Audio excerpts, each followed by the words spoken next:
Good evening. It's a real pleasure for me to be able to help moderate tonight's discussion, partly because I'm anticipating it's going to be a wild and wonderful affair, and I'm going to get to kind of make sure that it sort of moves along smoothly as I sort of try to navigate what I hope will be a thought-provoking exchange. We have, I think, today a very important topic, which has to do with the commercialization of science and its effect on trust. We have today an impressive panel. I'm going to take a few minutes to introduce the panel. I'm then going to provide you with a little bit of an outline as to how I hope the evening will go, and I'm going to make sure that my role as moderator is clear.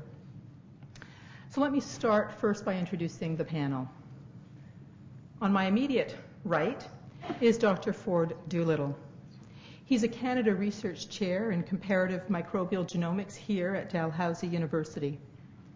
He is one of Canada's and indeed the world's leading research scientists, making important contributions to experimental and theoretical studies of genomics and cellular evolution. Ford's work has been described as pioneering, self-consciously revolutionary, and certainly iconoclastic. And if one is to judge his research by its status in the relevant scientific community, it is certainly trustworthy.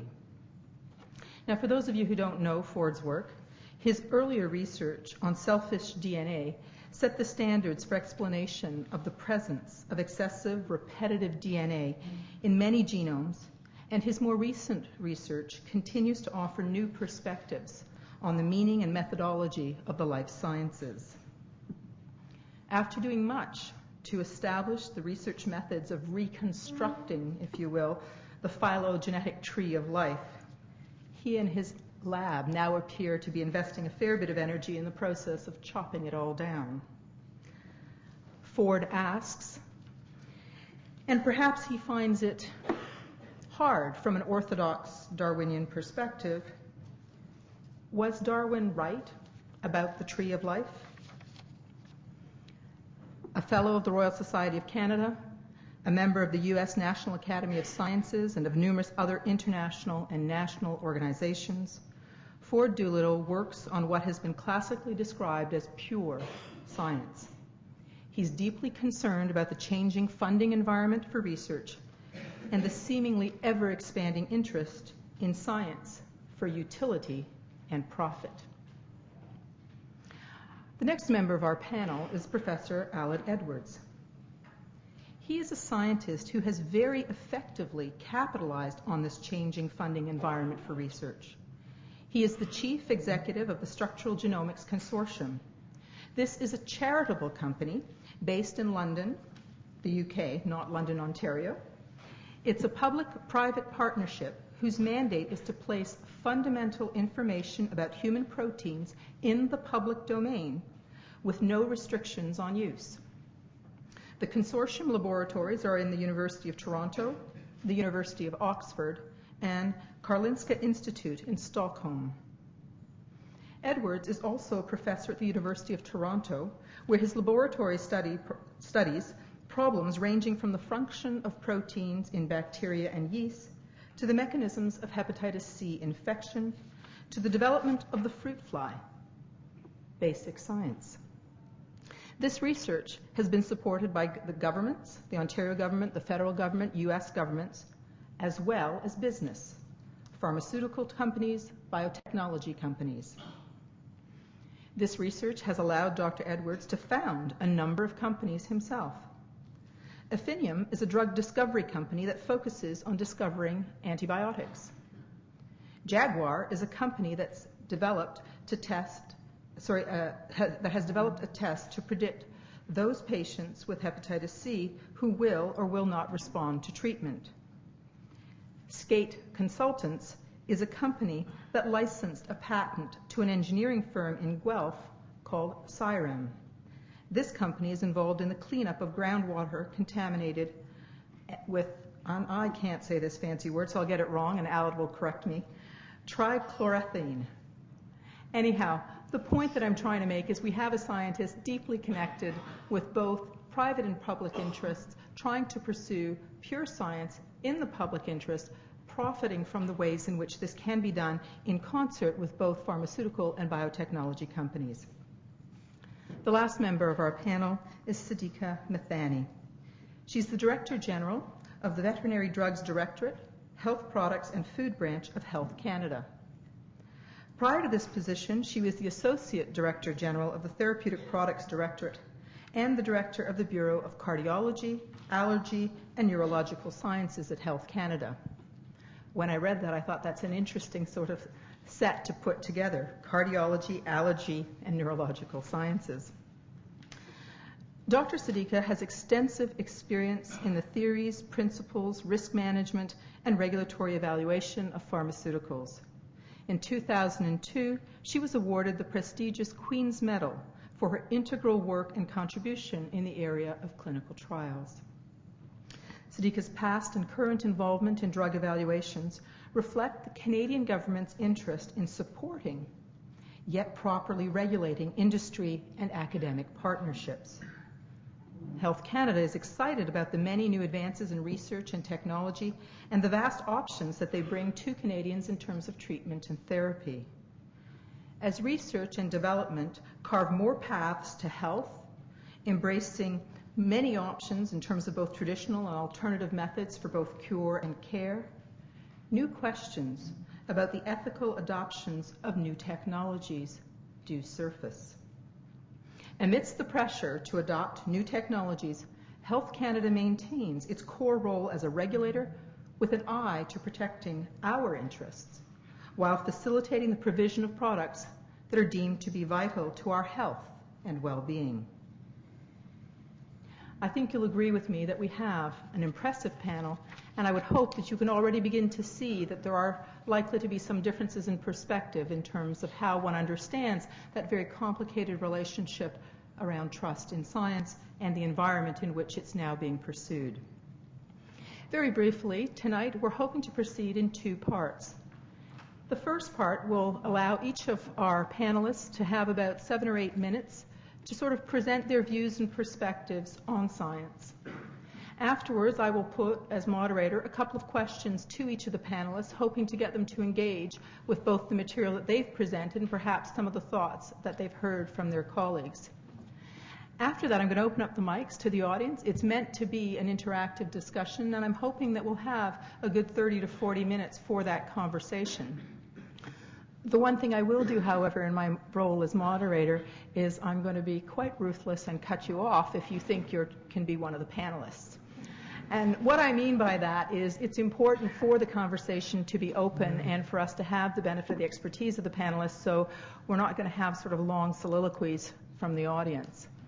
The other thing that I'm going to do is I've invited a couple of students to be able to participate actively in this, and I'm going to ask you to let them be first to the microphone when we open that up for conversation. And this is going to kind of be like Air Canada, you know, when they call and say families with young children, please come to the front, and all the people who are elite get there first. I'm going to ask you to step back if you don't look like a student to me. And I say that with a lot of kindness and jest, because I just came back from a trip to Arizona when I was asked to show my ID when I asked to buy a glass of wine. I didn't actually ask what the age was, but I was flattered nonetheless. In any case, what I'm going to do is we're going to ask each of the panelists to speak, and as I said, after that I'm going to engage them with some questions. I am, however, going to find myself in an awkward position. You will notice I have my back to the panelists. And unfortunately, it's going to be that way for the evening. And so it's going to be very strange to be saying forward, for example, and having not to be able to turn around. Part of the reason for that has to do with the technical requirements. The microphone that's here is for ideas, and we're really anxious that they do, in fact, use some of the material in their program. And I want to make sure it's not a technical difficulty that precludes that happening. And so with that, I'm going to turn it over. Our first panelist is Ford. Thank you, Francoise. The amount of time we've been given is fairly short, so I'm going to read a prepared statement, which I don't normally do, so I'll do that, though, for this purpose. I'm not an expert on the philosophy, history, sociology, or economics of science. I'm just a working scientist, and I acquired my love and understanding for science in the 50s and 60s, a very long time ago. And I find the changes in the values and practices of science that have been introduced in the last few decades rather dismaying. These changes are largely the result of government-imposed strategies strategies designed to manage science as if it were a business and often for the purpose of allying science to business. These strategies inevitably affect the way in which science is practiced and the way in which it is perceived to be practiced by the public and the role of science in society. They also, I believe, negatively impact public trust, which is the subject of this symposium. So my task in the next 5 minutes will be to discuss the values and practices of the science that I knew in the 50s and 60s and the nature of the changes to science that have been wrought by government-driven commercialization, and then to list some of the ways in which public trust has been, and quite logically I think should be, eroded by these changes. Again, I claim no special expertise and see my job as simply to raise a number of points for the open discussion which follows our prepared remarks and is the real point of this evening. Maybe I can provide some structure for that discussion. So what were the values and practices of the science that was? I asked my lovely assistant, Gordon McHewitt, to put up the first slide. I confess a fondness for the understanding of the culture of the scientific community which was developed by Robert Merton in the 1940s. In Merton's view, science is a collective, knowledge-generating social enterprise, a community definable by its adherence to 4 rules or norms. These norms are communism, or more properly now communalism, that the fruits of research are public knowledge, science is a public good; universalism, that the fruits of science should be universally available and universally applicable, not culture limited; disinterestedness, that the personal interests of scientists, money, fame, or whatever, must not be allowed to prejudice their findings; and organized skepticism, a consistent critical attitude towards truth claims. Together these spell kudos, which if we change the C to a K is what scientists work for. In the Mertonian system, we would rather be right than rich. I'm postmodern enough to recognize that these norms are most often honored in the breach, and that at bottom science could be quite a different enterprise than Merton imagines. Still, I think these are the values that most working scientists would say they were brought up with. I think many of us still believe in our heart of hearts that science is a vital expression of the spirit of our species, that a scientific understanding of the universe and our place in it is the most valuable public good, and that contributing to it is the highest public calling. More to the point, these are the values that the public expects us to have, and to the extent that they believe that we adhere to them, underwrites public trust in the integrity of science. I myself would add my own 4 descriptors, which are not so much norms as the basis of a theory of why science practiced under Mertonian rules has been so effective. Gordon, number 2. My norms are individualism, it's the individual scientist whose career is on the line; Darwinism, the community selects among the ideas of scientists those that best fit the data; discipline focus, sometimes called curiosity-driven, the next best question to ask is always the one raised by the last answer; and idealism, knowledge itself is the ultimate value. So what changes have the governments wrought? In the last 3 decades, the scientific community has been under pressure from governments worldwide to set aside these norms and focus on shorter-term goals and on the rapid conversion of research results into marketable products and services. It is as if the enterprise of science existed only to serve economic ends, and that by focusing on the generation of knowledge, scientists have not been serving the interests of society, but only their own idle curiosities. That in seeking an understanding of the universe and our place in it, we have been profoundly irresponsible and need to be brought to account. Our most vigorous defense has often been that we should not control research because we can never tell what will ultimately have economic value, which is true enough, but a capitulation in the end to the notion that it is economic value that justifies the doing of science. Under such continuing pressures, we have evolved a new science practice, sometimes called Mode 2 science, that abandons the 4 Mertonian norms and the 4 more from me in favor of research that might be described in terms of the adjectives on the right hand of the next slide, Gordon. In terms of in place of communalism, we have proprietary knowledge. In place of universalism, we have market value, market dimensions. In place of disinterestedness, profit motive. In place of organized skepticism, self-promotion. In place of individualism, teamwork. In place of Darwinism, top-down management. In place of discipline focus, problem orientation. And in place of idealism, practicality. So why is this bad vis-a-vis the public trust? I think there are 3 central reasons why this is bad, having to do with integrity, effectiveness, and centrality. Next slide, Gordon. The first, integrity, is a no-brainer. There is an intrinsic conflict between the norms of science that was, the norms of the science that was, on which the public's faith in our integrity is based, in particular on the norms of communalism and disinterestedness, and the legitimate goals of business in proprietary knowledge and the profit motive. An excellent statement of this is from sociologist Gitta Meyer. Next slide, Gordon. The scientific ethos has been central to the contract between science and society by assuring the public at large that the scientific community actually was a community equipped with norms and ideals, with routines for maintaining the norms, and committed to striving for the ideals. Thus, the scientific ethos may be seen as a set of promises from science to society. In this interpretation, there can be little doubt that the present drive towards the commercialization of scientific research, even within public institutions, amounts to a rather serious offense, a breach of promise. Back to slide 4, Gordon. The second area in which I think public trust has been eroded is the area of effectiveness, and it's a bit more complicated. In the long term, if one believes, as I do, that innovation does ultimately come from the fruits of scientific knowledge, and that knowledge is best generated by science as it was, then we are killing the golden goose. The fine meal that we are eating tonight is at the expense of tomorrow's breakfast. There certainly are already cases where the insistence that the free market of ideas be constrained to serve the free market of the economy can be shown to have failed to meet even immediate goals. New infectious diseases and newly drug-resistant forms of old diseases may well be the single largest health crisis that we as a species face. And yet there is not enough profit to be made from drugs that cure and only need to be taken once compared to those that sustain and must be taken for all of a life.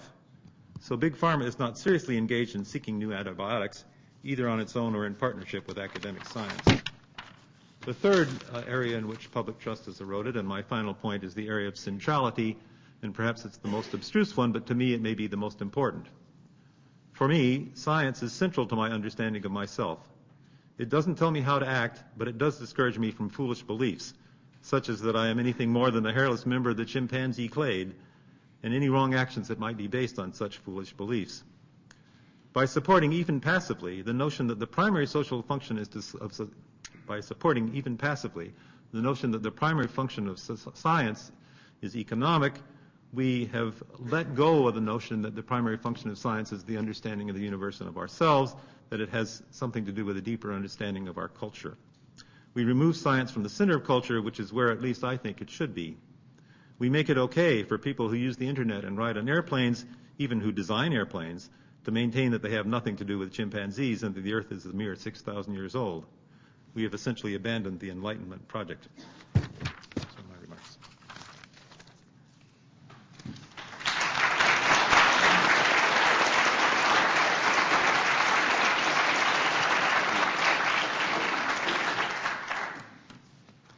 So, hello there.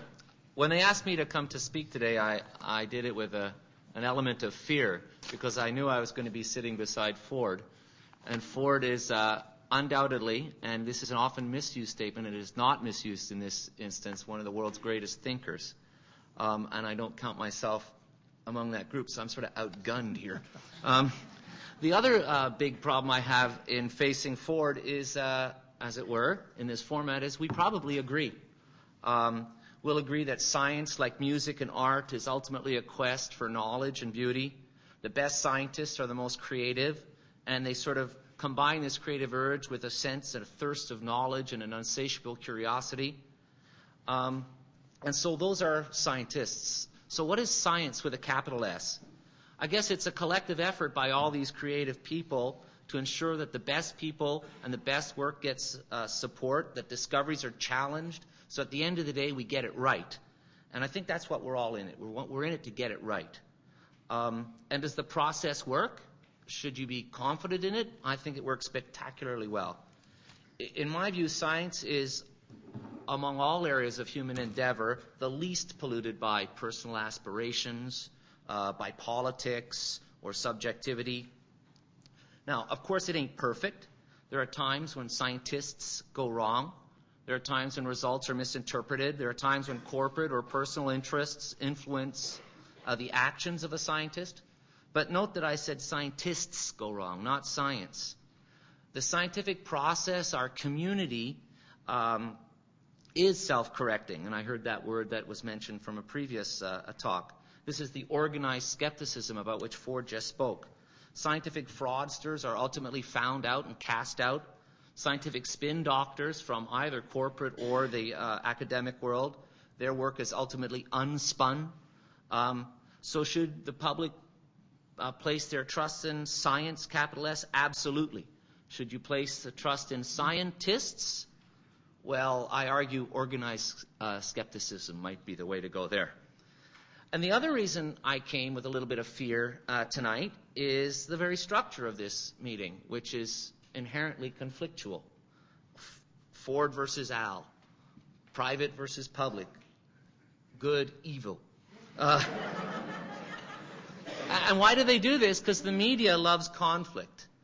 Radio, TV, these stories are interesting when there's an argument. To me, this is an unhealthy way of going, although it's the reality. And I want to give an example of how just the interest of the media in forming a conflict actually put perhaps the human race at peril. And this has to do with climate change. Climate change isn't a new story. It's been around for decades. And science with a capital S has been telling the story that the world is heating up and our very children's existence is at stake. But that's not news. The news is that a few scientists disagreed with that statement. And hence, the confusion that has been propagated over the last 2 decades was used by governments to do nothing. It's the classical whistleblower little guy story. So 20 years later, the public's waking up, largely to scientists now increasingly vocal cries, and good things are happening. So what's the point of that story? Taking a look back, you'll see that by and large, the scientific community, capital science, has always been speaking loudly and clearly on the climate change issue, albeit in our language. We said the global increase in temperature is very likely to be a direct result of human activities. You all need to know in the media and the public that very likely are very strong words in scientists with a capital S. Any other segment of society probably would have used more direct phrases like, we're causing the world to heat up, this is serious shit, and you better do something now. But we don't, because science with a capital S values our ethics. We do not want to say something that's wrong. That is an element of the trust that we get, is that because we're very careful with our words. So these are, the scientific values don't let us make blanket statements because our training compels us to use these qualifying words. So even when the world is at stake, the best scientists won't break this code and make categorical statements that may at one point be wrong. So you can trust us.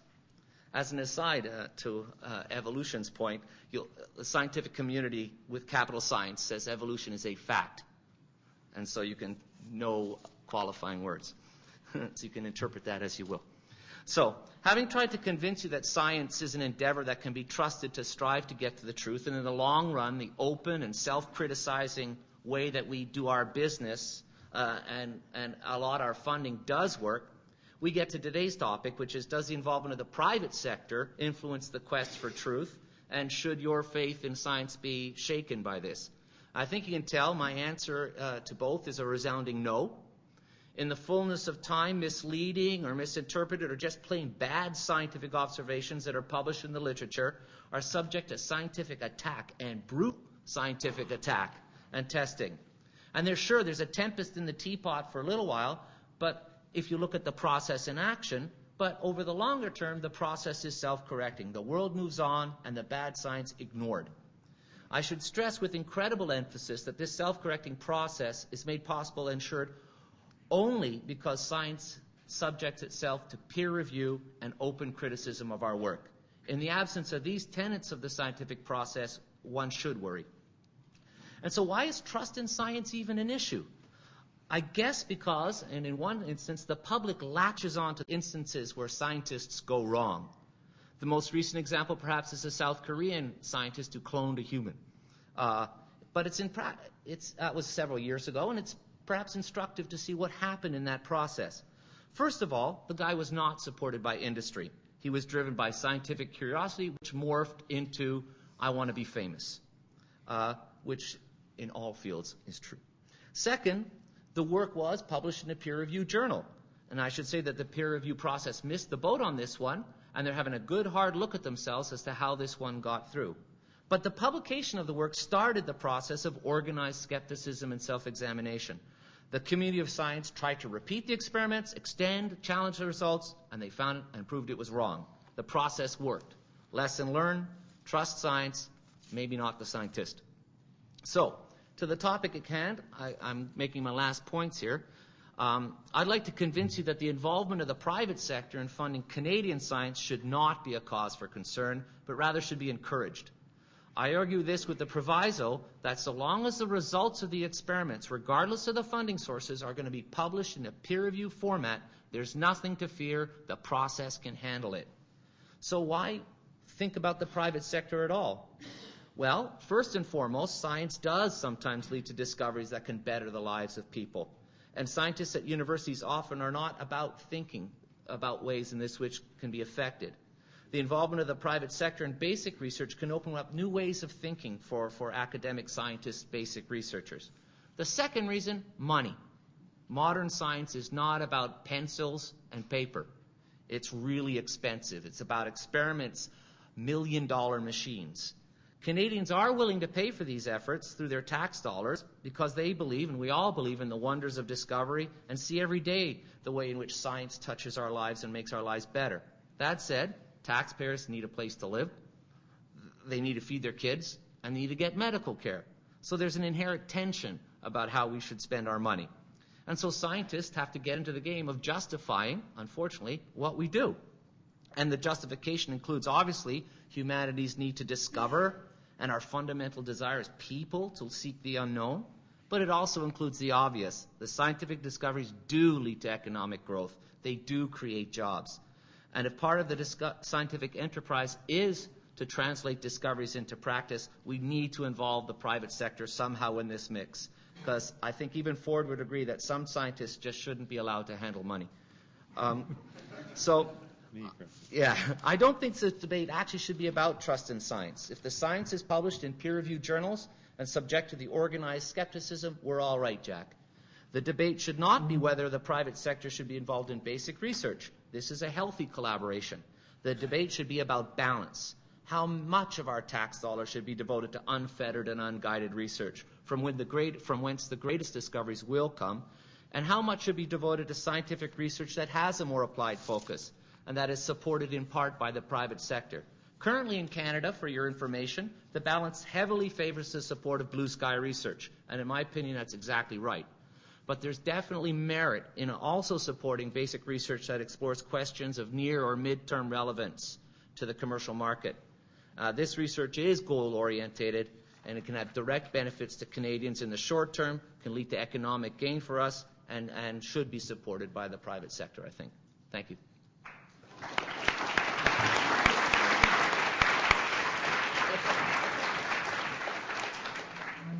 As Fred and Al decide what's similar and dissimilar about their opinions, I just want to make a point. I'm A, the regulator, and B, I always have the last say. So we have to we were asked a couple of questions as we were preparing for this, and I just wanted to give you a brief overview of what I think science is all about and what science does in terms of trust. My comments are going to be basically focusing on regulatory science and science that is, from my perspective, the review and evaluation of health products. So for me, what is science? It's in the broadest sense, right? Science refers to any system of objective knowledge. Science can be theoretical, it can be complex, it can be practical. And in a nutshell, it is the transformation of ideas into reality, a process through which we often derive practical solutions. And from a regulatory perspective, it is a process that strives to increase the well-being of a population. For me, science is continuously evolving. It's a dynamic process. It comes with qualifiers, and as new information becomes available, scientific decisions may change or be modified. That is not to say that the previous decision made was wrong, but it was the best decision that could be done based on the information that was available at that time. In my world of regulatory science, it's about rigor, objectivity at each step of the process. It encompasses objective risk-benefit assessment based on the data submitted that includes accepted relevant outcome measures to support the safety, efficacy, and quality of a product. It really is about having an integrated approach to management of risk related to health products so that we can minimize health risk factors, maximize safety, and promote conditions that enable Canadians to make healthy choices and provide them information so they can make informed choices and informed decisions about their health. It's really important to note that fundamentally the role of the regulator is to assess products based on their individual merit. Health Canada, in the review of health products, is not involved in the assessment based on a comparison with other products that are on the market. So if you have the 55th beta blocker coming on the market, if the risk-benefit profile of that drug is favorable, it will be on the market. Secondly, Health Canada relies on the sponsor to develop products to meet regulatory requirements. Manufacturers, and not Health Canada, are responsible for the safety of their products. Health Canada's pre-market review role is to ensure that manufacturers have the scientific data to support the safety, efficacy, and quality of the products. And Health Canada has no authority to make a manufacturer, institution, or a company bring a product to market.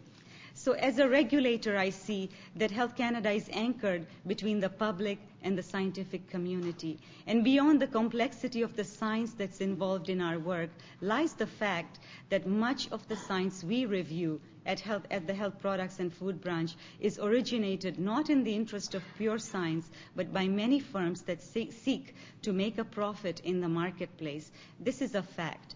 This puts much responsibility on our shoulders. It also invites a good deal of suspicion in many quarters about the extent to which public interests are being served. But I must tell you that this same concern motivates me and all my colleagues at Health Canada. We pride ourselves on striving to work with the scientific and business communities in a manner that fosters Canadians' trust. We strive to make sure that it is clear in fact and in appearance to anyone seeking approval of Health Canada that we are the regulators. We are advocates for the public interest and not private gain.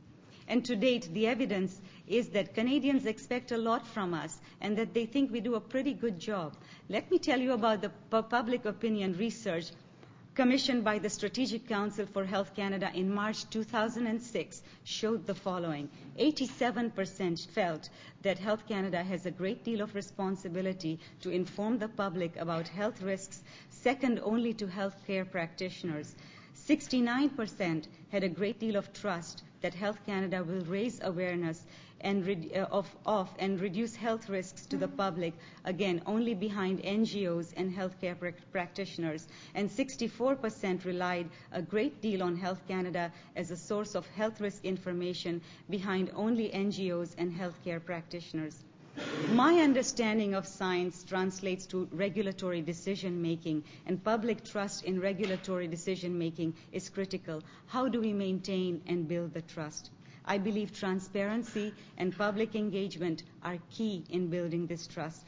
Transparency of the process from the scientific community perspective really allows the scientific discussion and disagreement to take place so that differences in interpretation and perspective and objective criticism of methodology are fully considered.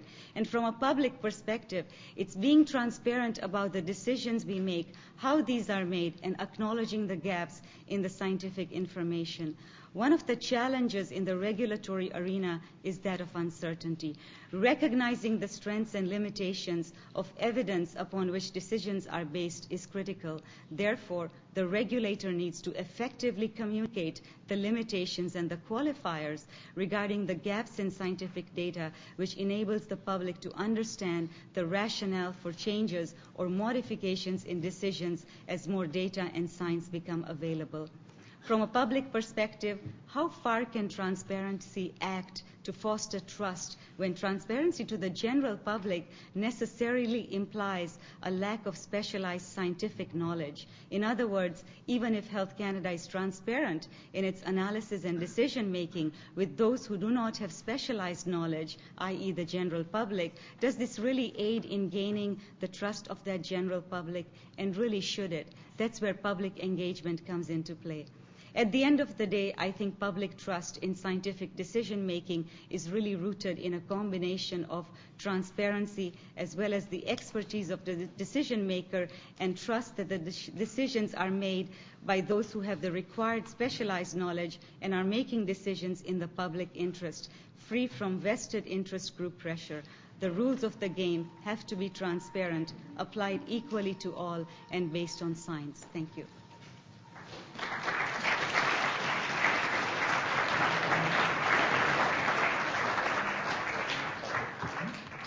Well, I think you'll agree we've had a range of interesting perspectives put forward.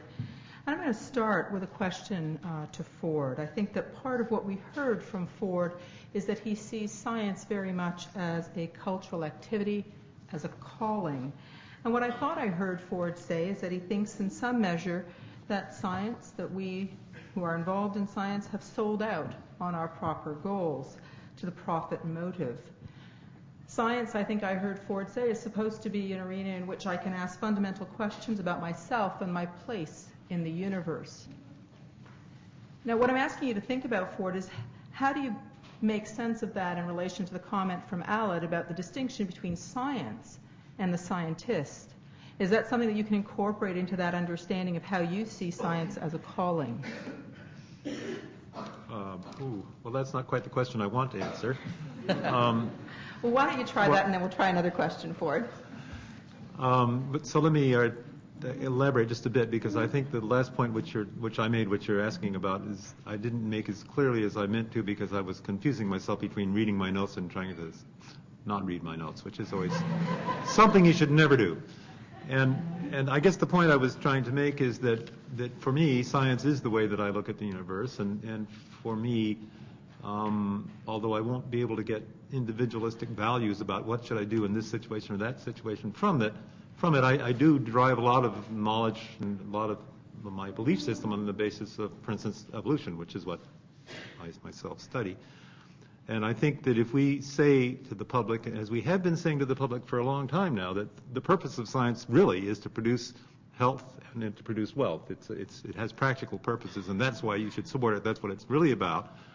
Then the public is free to say, well, then it's not really about telling me about the universe. I can devise my views of the universe from some other more rational source, and it's okay because science isn't about that. But for me, it's the central organizing principle of modern society, or should be. So now, have I forgotten your question? Your question is, how do I relate this to Alat? I'm asking you to take the perspective that I thought you'd articulated really nicely and respond to the challenge that's sort of both a friendly challenge, because I think Alat is saying, look, I share a lot of your views, Ford. I do believe that, it's about a quest for knowledge, and it's about beauty, it's about insatiable curiosity, it's about creative people, but there's a difference between science, which is always deserving of our trust, and individual scientists who may stray. And it's those individual scientists who may be motivated by profit and all of those nasties.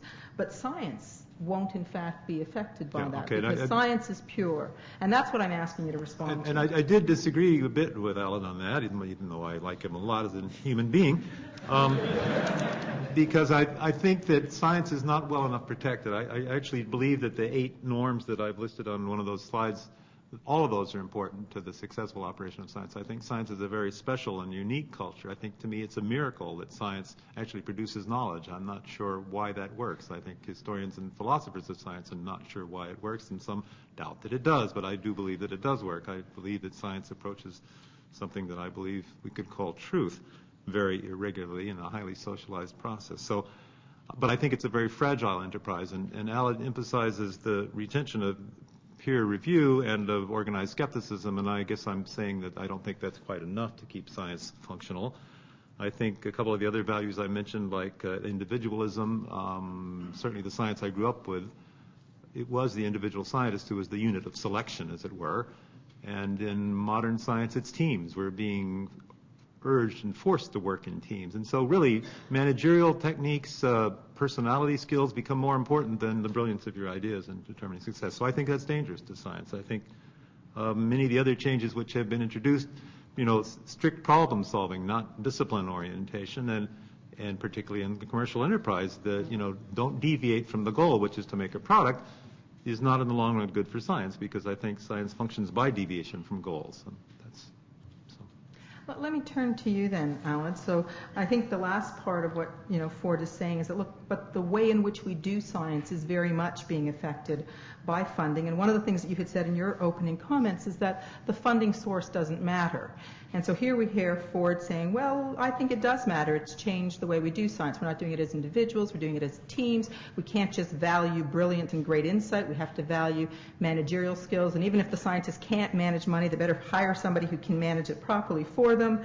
And I'll add to that my concern, which is that I think the source of funding potentially changes the research agenda. I think Ford was saying something similar in terms of you've got a target and you've got to stay on target, where science might have a little bit more freedom otherwise to kind of wander. But I'm asking who decides what the question worth studying in the first place is, and how does that get affected by the public-private partnerships? Well, I think it's important to remind people that by and large most of the scientific funding in this country and most of the scientists in this country are individuals who work in rather small groups, as small as they want, and do their blue sky research.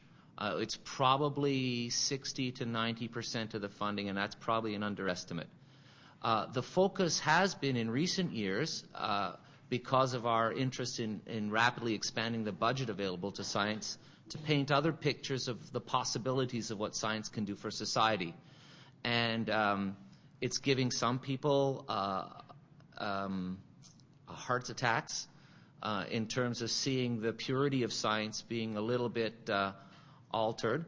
But I think everyone should be reminded that 90% of the scientists in this country, and indeed in all the Western world, work on smaller projects of their own choice and get funded for it from the taxpayer's dollar, and they should be.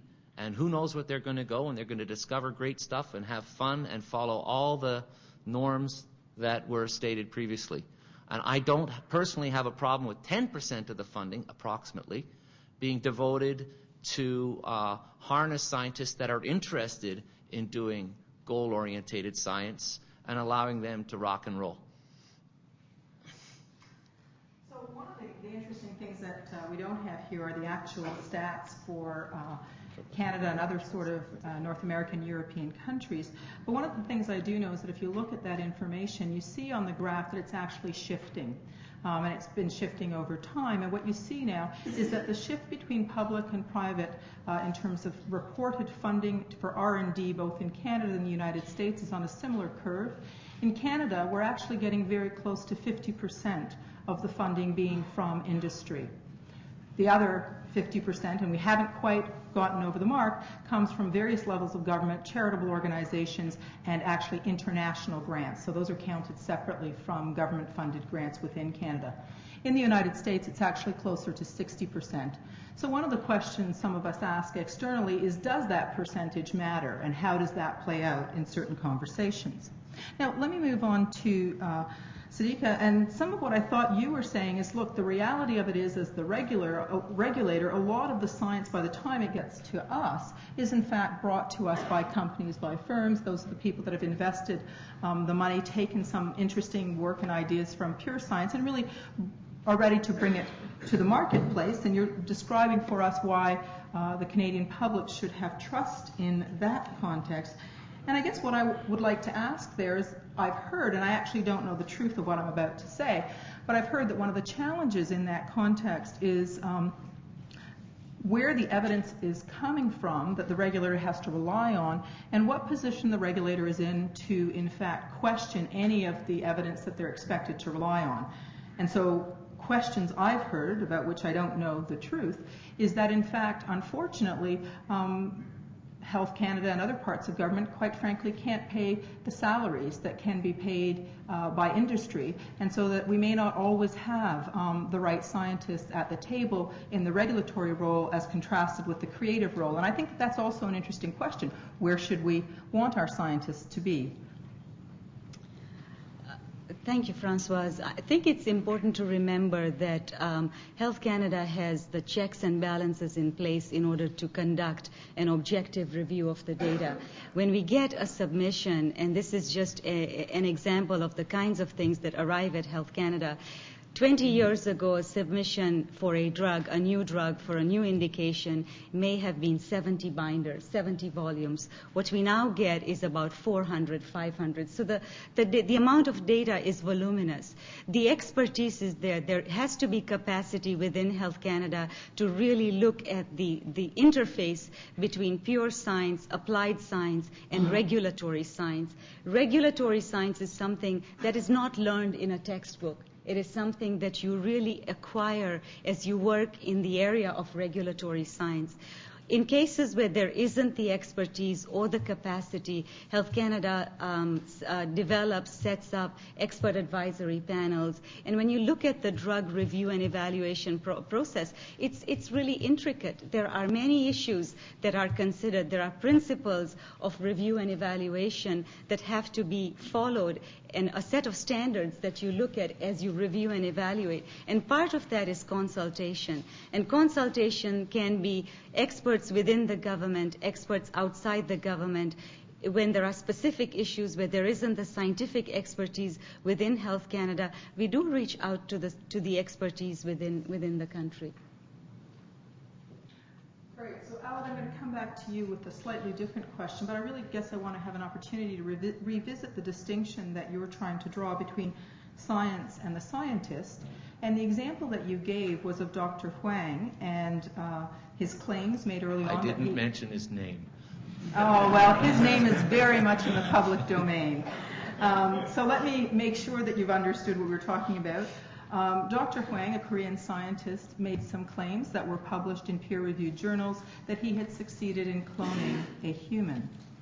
Now, the point that I thought you made was that, look, okay, the peer review process failed in the first going around, but, it had a time to look at it. Scientists attempted to replicate the science, were unable to do so, began to ask questions, and the thing unraveled.